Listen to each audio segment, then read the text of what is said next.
Good morning. Good morning, good morning.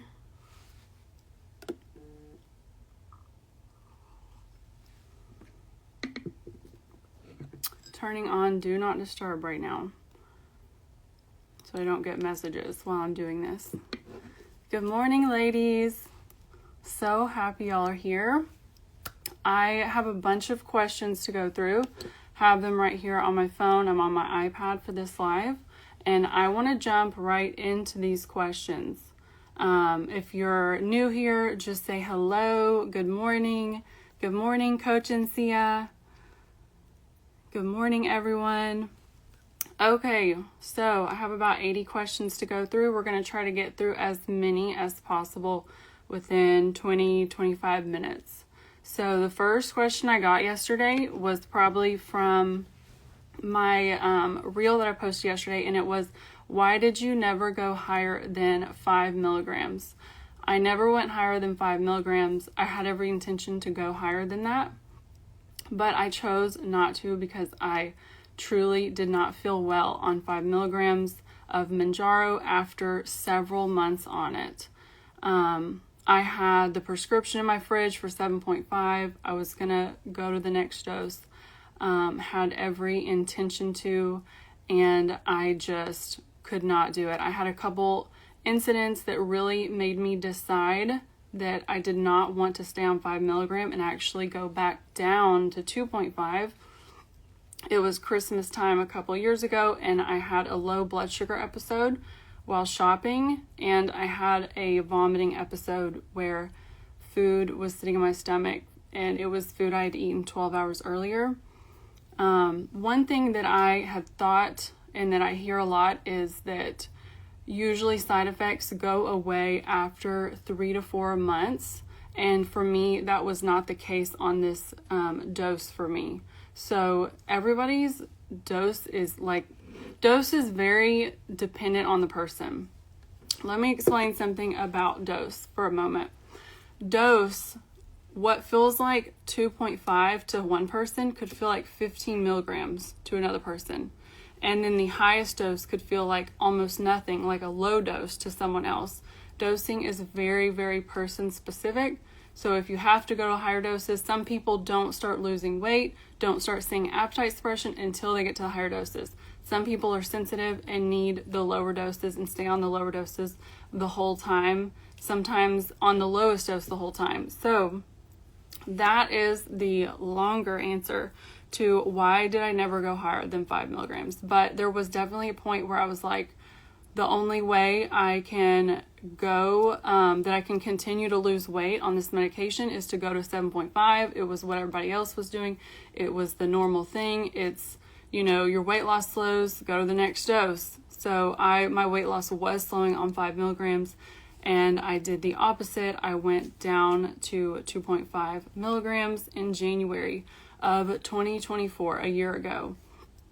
And after that, my weight loss stayed slow, and then I took a short break from the medication and restarted it on compound tirzepatide at 3.5, and that dose actually helped me lose my last 10 pounds before I went back to 2.5 for maintenance. So that's one thing I really like about compounds, is that you can be pretty specific with dosing. Okay, that was a long answer to that question. Let's move on. Do I still feel some appetite suppression on the lower dose? Yes, I still feel some, but it's very faint. I like to say that it kind of just takes the edge off of my appetite, and it's not a big, it's not a major appetite suppression on the lowest dose. And anytime I think, oh my gosh, this is not working anymore, I don't feel it working, taking a break for me and then restarting it like 2 or 3 weeks later, I've done that a couple times throughout my journey. It makes me realize that it was still working. I just didn't feel it. I was getting used to that dose, and I forgot what appetite and food noise felt like before getting on the medication. So I hope that answers that question. Okay. Let's see. Will I lose more once she increases my dose? So I'm guessing you're talking about your doctor. Typically, you will lose more weight the higher you go. The studies show that. The studies show that as they test it, like for Manjaro and Zepbound, they test it at 5 milligrams, 10 milligrams, and 15. And the higher doses do result in more weight loss in as a percentage. It just gets higher with higher dose, but that doesn't always mean you're not just a statistic or a percentage. You're a person and you have specific needs. And so it's something to be talked to your doctor. And there's a lot of things that go into dosing. I like to talk about dosing, even though I'm not a doctor. I cannot dose people. So don't ask me what dose you should be on, but I'll give you my opinions on dosing. So when you are on the right dose, you have a good amount of appetite suppression, a healthy amount. You don't have no appetite. You should not ever have just like no appetite where you can go all day without eating or without even thinking about food or being completely repulsed by food.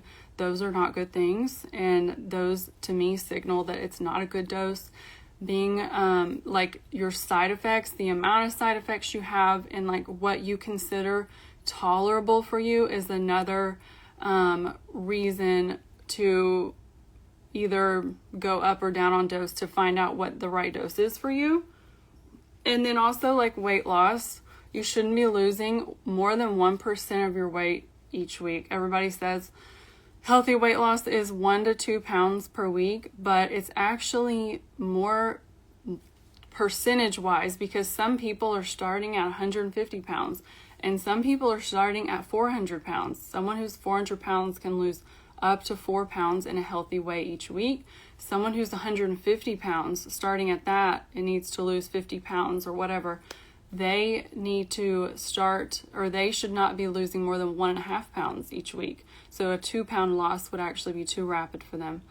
Hope that answers that question. I'm really going off on some tangents here, but having fun. And if y'all have extra questions, like you can drop them in the comments and I'll try to get to them at the end if there's time.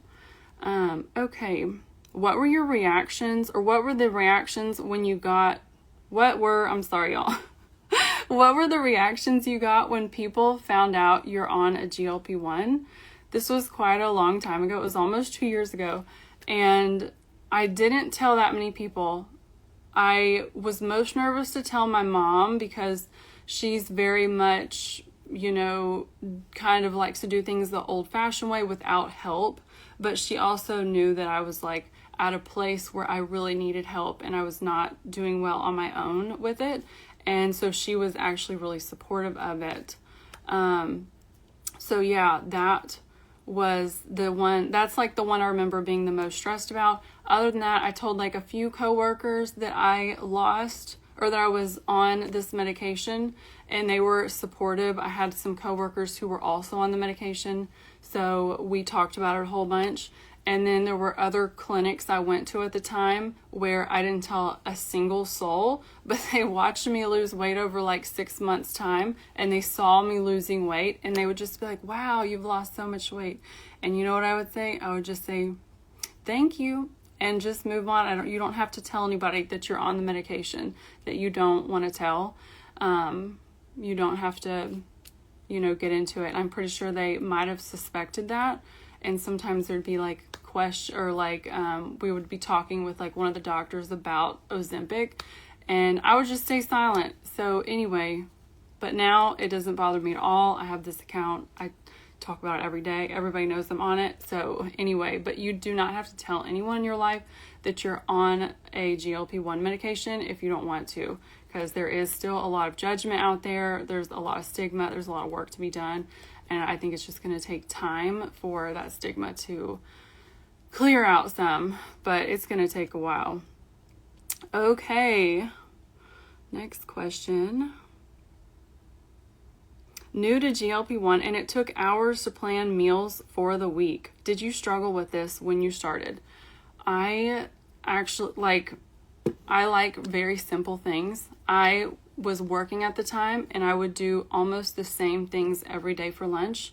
I would do a small salad. Sometimes those little Taylor Farms salad packs, they're like a mini salad. I would do tuna, like a 5-ounce can of tuna. And I would usually do like some crackers with it. I kept it so simple. I was already working a full-time job. I was run thin. I was handling a lot, and I wanted to do my best with not having to like meal prep like crazy. And then in the evenings, I would either cook something pretty simple or go over to a family member's house because I live very close to my family. But I don't think you have to do such intense meal prep. You can if you want, but we often complicate nutrition a lot and how simple it can be. And I think it's really great to find some meals that you like that are very easy to throw together, whether they're like something that, you know, is like, you can use things that are like frozen. You can use things that are those fresh vegetable steamers that you throw the vegetables in the microwave and it steams it, cooks it for themselves. Make it easier on yourself. It does not have to be super complicated. Okay. What got you motivated to move your body? I have no motivation. I find I have no motivation. It is still hard for me to move my body. It is not like a natural thing for me to just be like, I cannot wait to work out today. But since I had my foot arthritis a couple years ago, which I talk about occasionally, and now I have a hip problem, I really see I really see working out differently because we are so blessed to be able to use our bodies and to be able to work out. And it is just such a blessing to be able to do that. And you use it or you lose it. And I noticed that because I did not work out my first 6 months on Manjaro, and I lost a lot of muscle during that time. And I did feel a lot weaker by the end. I did look a lot flabbier by the end of it. And it was like I had lost weight, but I was like not happy with how jello-y I looked, and like I was not toned looking, and I didn't feel great about it either. So definitely start working out with strength training or resistance training. You can do it at home. You can do YouTube videos that are free. There's so many options. Don't make it complicated, but try to go for 2 or 3 times a week if you can. Earlier in your journey, start early in the journey, like the first 2 or 3 months preferably, or even from day 1 is even great too, is the best actually. But anyway, okay, so yes, it's hard to get motivated, but it's just, I know I'm gonna feel better once I do it. And sometimes what I do to get motivated to work out is I just say, just start, just do 5 minutes. Just push the play button, because I do a workout program. Push the play button and go with it and just see how you feel. And if you really hate it, stop in 15 minutes. And then most of the time, halfway through, I'm like, okay, I feel amazing. I'm so glad I did this. I have so much more energy. I feel powerful. And then I'm really happy I did it. I'm always very happy I worked out after the workout. But yes, it is hard to motivate yourself to work out before the workout. When will your revised shot meals be available? I am working on it currently. I'm trying to get it out by the end of February, but I am trying to get it out as soon as possible, truly. I want it to be as fast as possible, but not sacrifice quality. And if you already have shot meals, you will have access to the update. I will send out an email, but also your original link that came in your receipt, your digital receipt that is the same link. Like, it'll be updated to the newer version. So as soon as possible, but goal end of February. And you will see on my stories too when the shot meals update is available. Okay, how to prevent sudden glucose level drops. Eating regularly, so eating every 3 to 4 hours, which for some people can be difficult on the medication because of low appetite and just appetite suppression and forgetting to eat. So it takes an effort to remind yourself to eat, but every 3 to 4 hours ideally, and then also pairing your carbs with 3 things, either fiber or a combination of these things, fiber, fat, and protein. A combination of those, always pair it with your carb. If you have carbs, especially like simple carbs that are easily digestible by themselves, it causes a quick increase in blood sugar and then a quick drop after that. So pair your carbs with other nutrients, protein, fat, or fiber. Those help slow the digestion and the release, and it's a slower increase in blood sugar and a slower decrease in blood sugar. So definitely do that. Let's see. If I don't experience any side effects from Zepbound, does that mean I need to increase my dosage? Not necessarily. There's some lucky people out there who don't have any side effects from these medications, and they can have like all of the positive effects, like the effects of appetite suppression, and they're losing weight and they don't have side effects. So it's really something you need to discuss with your doctor, but just because you don't have side effects doesn't mean you need to increase your dose and you're trying to feel side effects. That's not the goal. It would be great if none of us had side effects from these medications.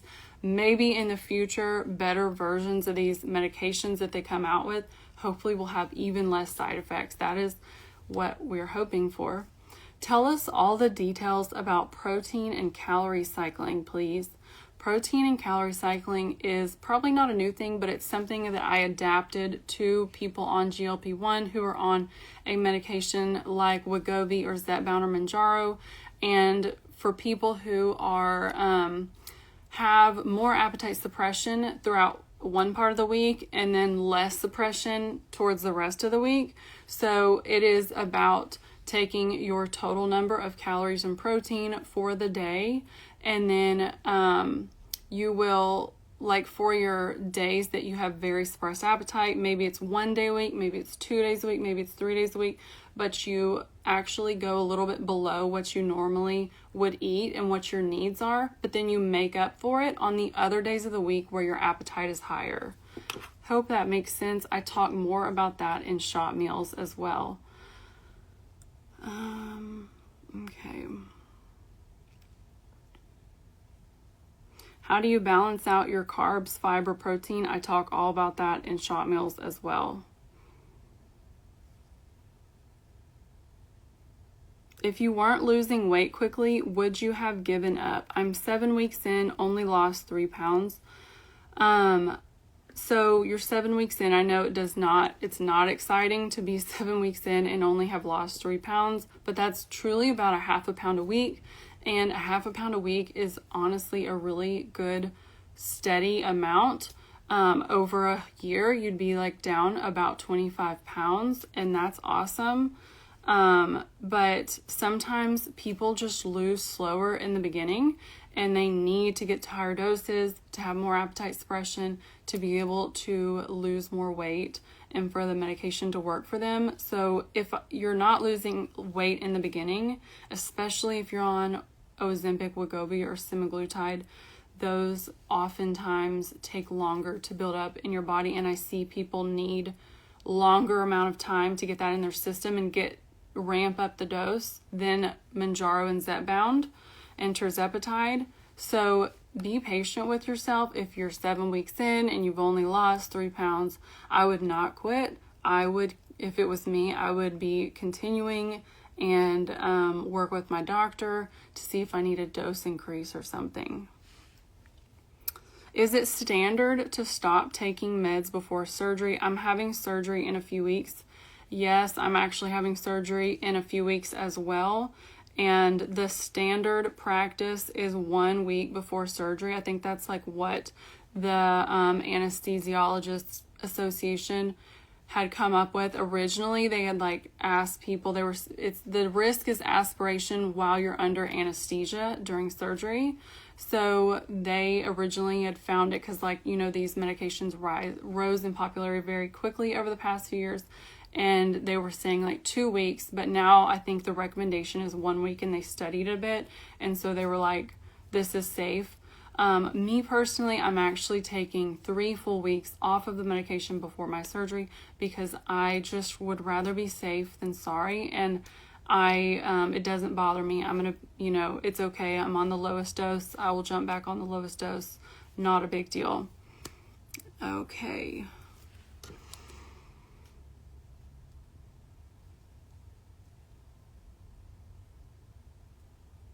When should you switch on a GLP-1? Like, when should you switch medications, or should you stop? So a non-responder, I believe it's like if you have gotten to the higher doses and it's been several months and you have not seen much weight loss at all, it puts you in the non-responder bucket. And sometimes if you're a non-responder on one medication, maybe another medication could work better for you and might be worth talking with your doctor about. But I think it's about like 1 in 10 people, or about 10% of people, are non-responders to these medications, and it really sucks, but it is just what it is.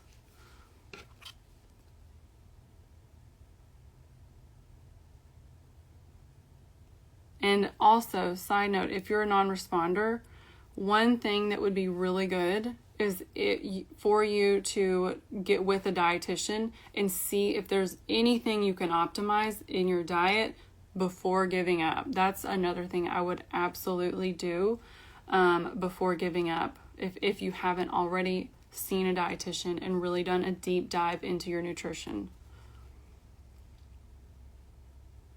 How long after your goal weight would you continue taking tirzepatide?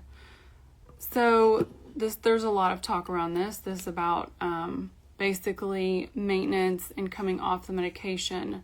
And will you be able to maintain your weight off of the medication? Right now, the research shows that most people, I think it's about 80% of people, do gain some weight back after stopping the medication in about a year's time. It's about 2/3 of the weight that they lost, they gain back. So this is a lifelong med for a lot of people. That being said, I hear a lot of people on social media anecdotally say that they got off the medication and they're doing well. And this is just very person specific. And I do believe people can get off and keep their weight off, but it is like a very big overhaul of your habits and of your life, really. Okay.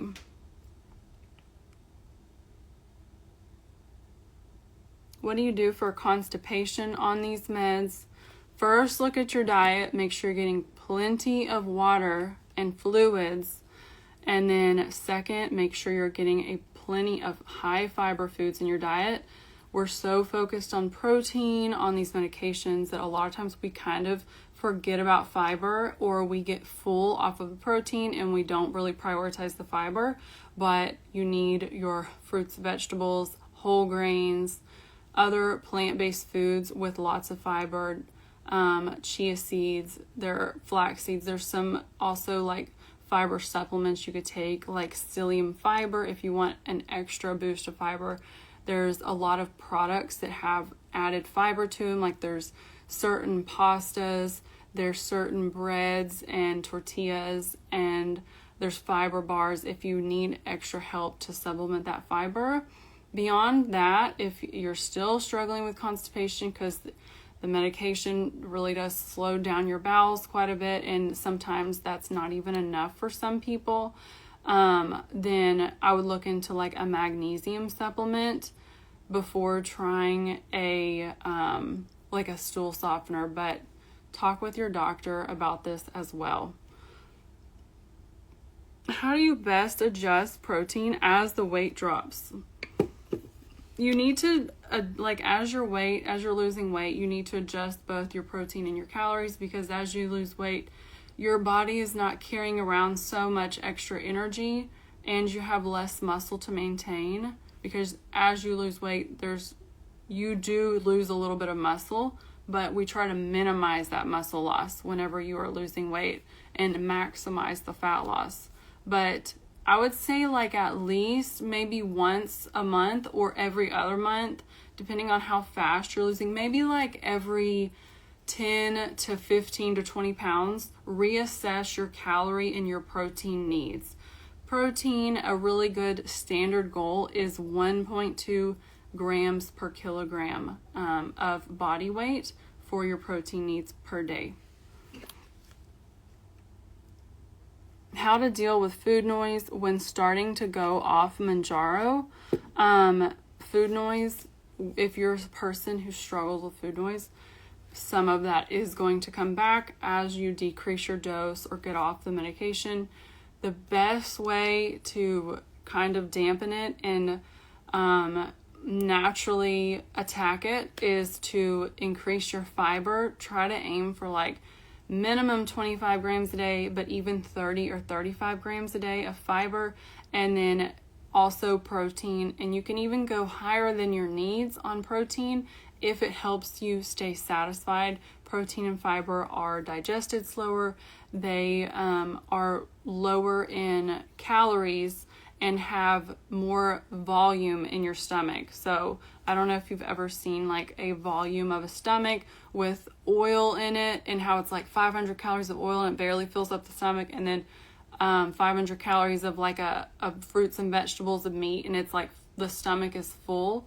It's kind of like that type of thing. I guess you call it like volumetrics or something.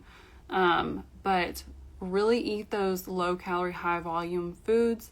They're high in fiber and protein and lots of water as well. Let's see. Let me look through. I still have some more of these, but let me look through some of you guys' questions on here on protein calculation is confusing. I've heard 1 gram per pound of body weight, but also 1 gram per pound of goal weight. So I personally like to do current body weight rather than goal weight. And while you can do per pounds, in the medical world, we've always done per kilograms, even though we live in America, or some of you guys probably live in America where we use pounds instead of kilograms. But I don't think in terms of grams per pound, I think in terms of grams per kilogram, because it is what I always learned. And it's so if you go on Google, switch your body weight over, but usually I think that 1 gram per pound of body weight is like way too high. That is my personal opinion. If I was doing 1 gram per pound of goal weight, it'd be like 150 grams of protein for me a day. I do not need that much. I'm eating about 90 to 110 grams a day.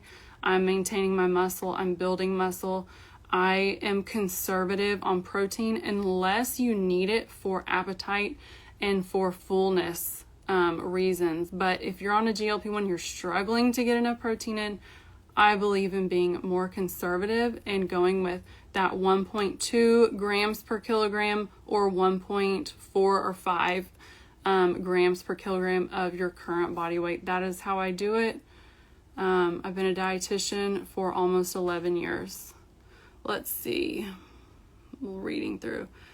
I'm just not hungry on the medication. I'm at 2.5 and can't eat. Some people are just so sensitive to this medication, and even at the lowest dose, it can be very intense appetite suppression. If this is you, Dakota, I would talk to my doctor, and typically they're going to try to bump you up to the next dose, which is 5 milligrams. It's the first therapeutic dose after your first 4 weeks on 2.5, but you can advocate for yourself and say, I already can't eat on the medication. I'm not hungry. I'm struggling. Don't move me up to 5 milligrams, basically. Like advocate for yourself and ask the doctor to stay on it. You can stay on it another month or two or whatever you need, and work with your doctor for when is the right time to go up to that next dose.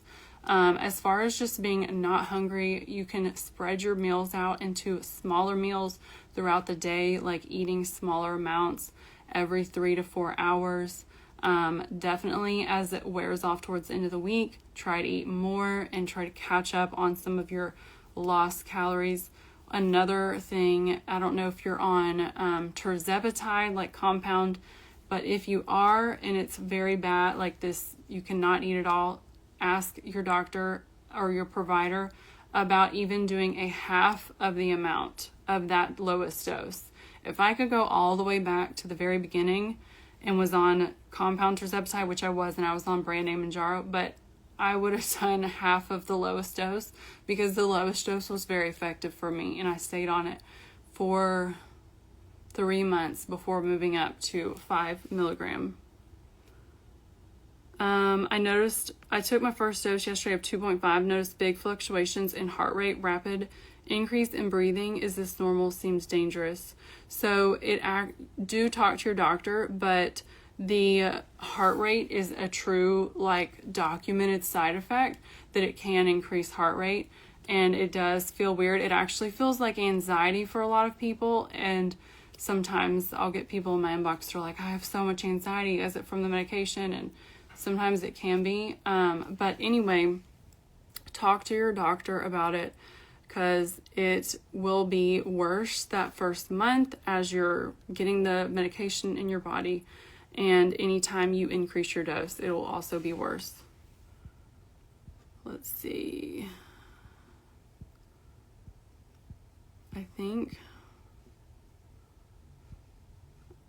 Sorry, Lulu, I don't know about the gout question, if that's a side effect. I don't think so. I've never heard of that being a side effect of the medication.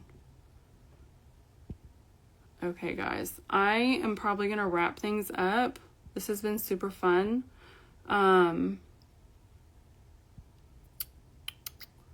here's one last good question we should end with. How did you know that it was the right time to move up in dose of Mounjaro? Whenever you are noticing a significant increase in your appetite, your weight loss has slowed. Slowed could be maybe maybe you were losing 2 pounds a week real steadily, and then suddenly you're slowed to like 1 pound a week or less. Maybe that's a good time to talk to your doctor about increasing your dose. Or if you're suddenly having very increased appetite that does not go away. So what I mean is, like, maybe you have your monthly cycle and you're hungrier and then it goes away and then you're back to normal. Like, not in that situation, but it's like if you're suddenly feeling like, okay, this dose doesn't feel like it works anymore, maybe that might be a time when you might go up. But definitely discuss that with your doctor. Where's a good place to find an affordable tirzepatide formulated with glycine and B12? I don't know anything about glycine. I'm not sure about that. I know a lot of them, these makers, are doing the tirzepatide with B12 now because of the new rules around, everything that's happening with tirzepatide. So I have used Regenix and I've used LEMD. I know Regenix does theirs with B12 right now. I don't know if LEMD's is done with B12 right now. I'll have to look closer at the bottle and see, because I can't remember right now. But yes, those are both good. Message me if you would like the links to either of those.